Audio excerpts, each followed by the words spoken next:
So, as you can see, if you can read, this is Azazel or Azazel. I'm assuming Azazel. Azazel, something to that effect. And it is John Zorn's Book of Angels, Volume 2.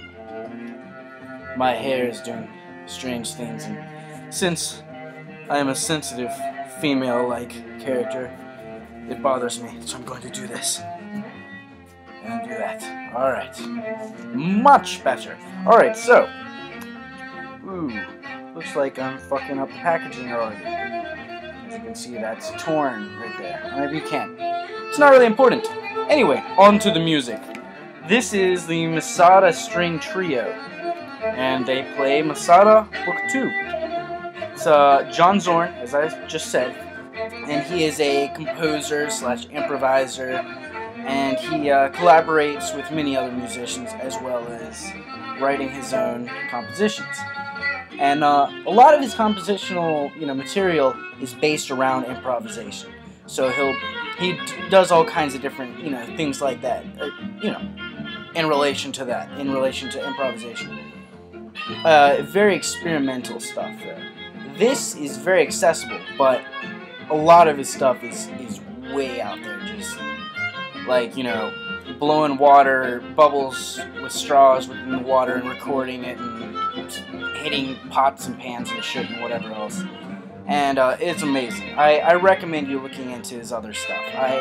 This is my first purchase, and it's definitely more, like I said, whatever the word it was, just accessible, much more accessible, but it is excellent stuff. Anyway, it's a string trio. It's a double bass, a violin, and a cello. And from what I gather, each of these tracks has a theme and a basic idea, but it's sort of a jazz-oriented idea. I believe it at least seems to me that there's a sort of theme.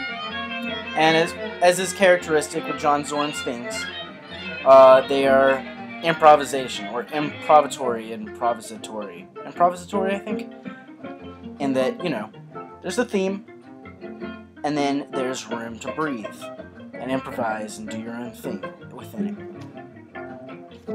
And it is, excellent musicians. The violinist blows me away. Maybe just because I'm a violinist. Not that either of the other musicians are inferior, because they're not. It was produced by John Zorn.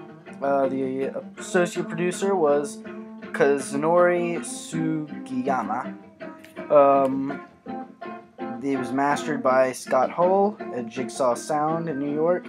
Design, I'm assuming this design was Chippy, which is, I guess, his nickname, and his real name is difficult to pronounce, and I'm not going to try because I'm lazy. It was recorded by Jamie Saft, June 14th, 2005, at Pilot Recording, New York City. It was mixed by Jamie Saft as well, at the exact same time except the day afterwards, on the 15th, at the Frank booth in Brooklyn. So this is based in New York, essentially, which is pretty, it's not hard to believe since John Zorn's from New York. There are a total of 13 tracks, and essentially, you're hearing it. It flows in and out. There are good breaks between tracks. It's not really, it doesn't seem to have a particularly, I can't speak.